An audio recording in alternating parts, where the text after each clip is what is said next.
نبی کے بعد امت میں دوسرا درجہ، اس کے بعد حضرت عمر موجود ہیں، حضرت علی کرم اللہ وجہہ موجود ہیں، حضرت عثمان موجود ہیں، حضرت عباس، بڑے بڑے صحابہ موجود ہیں، اور ہر آدمی گردن اٹھا کر دیکھ رہا ہے، تمنا کر رہا ہے کاش کہ آج اللہ کا نبی کعبے کی چابی اپنے مبارک ہاتھ سے مجھے ہی فرما دے، قیامت تک کے لیے باعث فخر ہوگا میرے لیے، اور دنیا میں نام آئے گا اللہ کے نبی نے فتح مکہ میں کعبے کی چابی عثمان سے لے کر مجھے دے دی۔ اس وقت اللہ نے آیت کو اتارا، ان اللہ یأمرکم ان تؤدوا الامانات الی اہلها، اللہ تم کو حکم دیتا ہے کہ امانتیں جن ہاتھوں سے لی جائیں گی انہی ہاتھوں کو واپس کی جائیں۔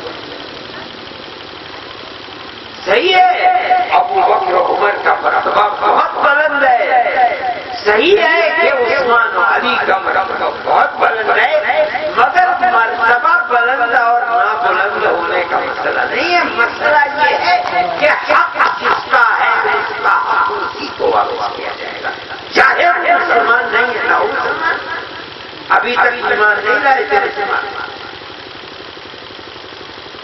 اللہ کے نبی نے یہ آیت سنایا صحابہ کو، اور عثمان کو بلا کر یہ چابی ان کے ہاتھ میں، اور اعلان فرمایا کہ قیامت تک یہ چابی اب عثمان اور عثمان کے اولاد در اولاد انہی کے ہاتھ میں رہے گا، اور اگر کوئی شخص ظلم کر کے دے گا تو اس کے لیے بددعا ہوگا۔ یہ ہے امانت، مسلمان بتائے امانت کہاں؟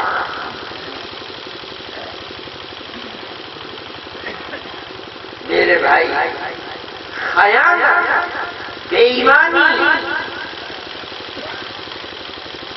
اللہ کو پسند نہیں۔ یہ حکم صرف نبی کے لیے نہیں ہے، پوری امت اللہ حکم دیتا ہے۔ کیوں؟ دیکھو عربی جاننے والے سمجھیں گے ایک چابی تھی اور اللہ کے نبی نے ہونا چاہیے تھا ان اللہ یامرک یا محمد، اللہ اے محمد آپ کو حکم دیتا ہے کہ امانات نہیں امانات رکھنا چاہیے، کس ہاتھ سے لیے اسی کو، مگر اللہ یہ نہیں فرماتا۔ اللہ فرماتا ہے اے لوگوں، کیا مطلب اے محمد، اے محمد کے اصحاب، اے محمد کی امت، صحابہ کی امت ہے، اللہ تم سب کو حکم دیتا ہے، کیا حکم دیتا ہے؟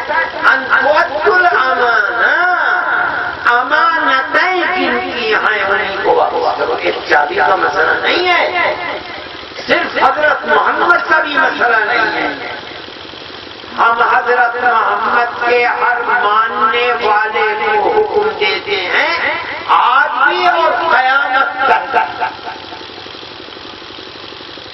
حق جن کے ہیں انہیں کو واپس۔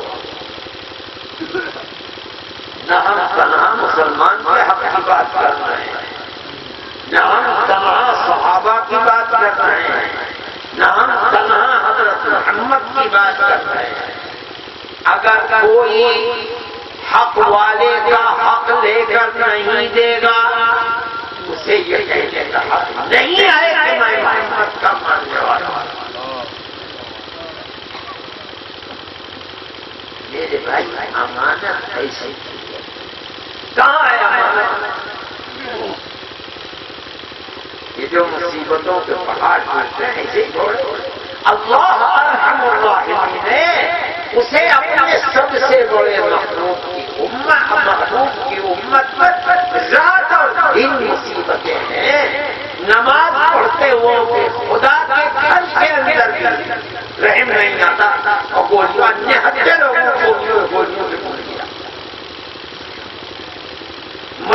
کے اندر خصوص کر مارا. جو گولیاں لگی ہیں وہ ایسی جگہوں پر بھی ہیں جو باہر سے نہیں ماری جاتی, اندر گھس کے مارا.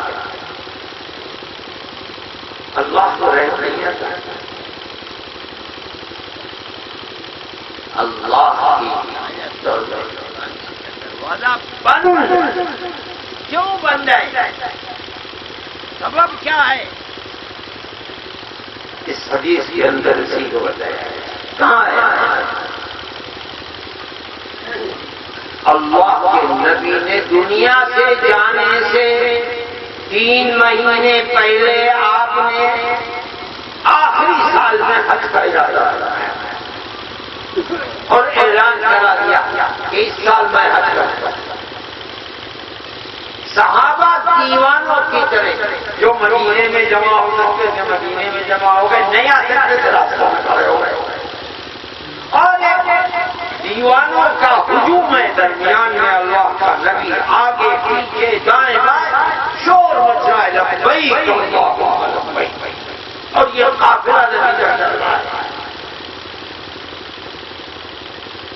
آپ 4 تاریخ کو حج سے 4 دن پہلے مکہ معظمہ میں پہنچے, 4 دن آپ نے قیام فرمایا. 8ویں تاریخ کی صبح کو فجر کی نماز حرم میں پڑھ کر آپ کا قافلہ چلا مینا. 5 نمازیں وہاں پڑھی اور 9 تاریخ کو فجر پڑھ کر کے عرفات جیسے حاجی جاتے ہیں. اور صحابہ سے فرماتے چل رہے ہیں خذوا عنی مناسککم لعلی لا احج بعد حجتی ھذا. مجھ سے اپنے حج کے طور طریقے کو سیکھتے چلو, کب کس وقت کیا کر رہا ہوں. ہو سکتا ہے کہ اے لوگوں میں اس حج کے بعد کبھی حج نہ کر سکوں. ایسا لگتا ہے جیسے آپ دیکھ رہے ہیں کہ بس اب مقصد پورا ہو گیا, میں جا رہا ہوں. اور صحابہ دیوانوں کی طرح آپ کے آگے پیچھے چل رہے ہیں, دیکھ رہے ہیں آپ کیا کر رہے ہیں. آپ نے 9ویں تاریخ کو عرفات کے بھی, لیکن 10ویں تاریخ کو مینا میں ایک بہت بڑی تقریر فرمائی صحابہ. اور کوئی اسٹیج ہے تو بہت بڑا مفتی امین اللہ نے اسٹیج بنا رکھا ہے. اللہ کے نبی کا اسٹیج تھا اونٹنی, اونٹنی کی کمر کے اوپر بیٹھے اور صحابہ مرد اور عورتیں آپ کے شہدائی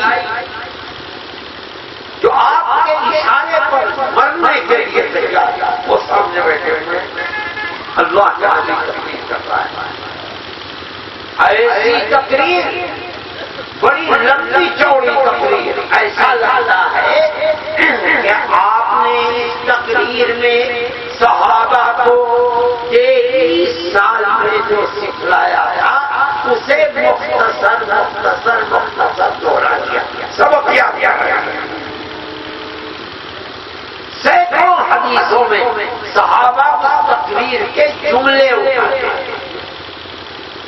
اللہ کے نبی نے اس کے اندر فرمایا وَالْأَمَانَةُ مُؤَدَّاةٌ.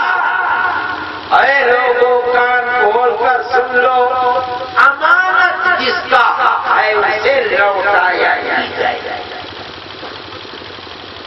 میرا ماننے والا, میرا دم بھرنے والا, مجھے نبی ماننے والا اور لوگوں کا حق حوالے نہیں ہو سکتا.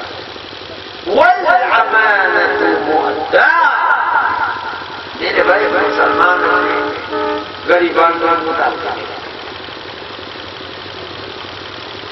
پھر اس کے بعد یہ تو امانت. تیسری چیز فرماتے ہیں وَالزَّكَاةُ مَا. ارے زکات تو فقیر کا حق ہے. خدا نے تجھے دولت دی ہے, 40 پیسے میں سے 1 پیسہ فقیر کو دے دے اور دیتے ہوئے اللہ کا شکر ادا کر. ماں کے پیٹ سے ہے اللہ, جیسے یہ فقیر پیدا ہوا میں بھی اسی طرح خالی ہاتھ پیدا ہوا. یہ تیرا احسان ہے کہ تو نے اسے فقیر اور مجھے لاکھوں کروڑوں کا مالک بنایا.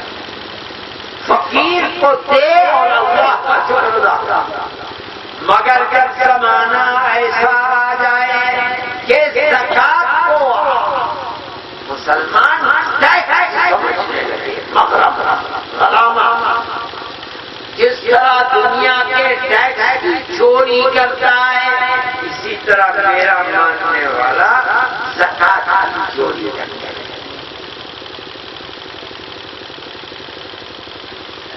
وہ اللہ کے نبی نے چھوڑا نہیں ہے. فیصلہ کرو جن کے پاس دولت ہے. کون اپنی دولت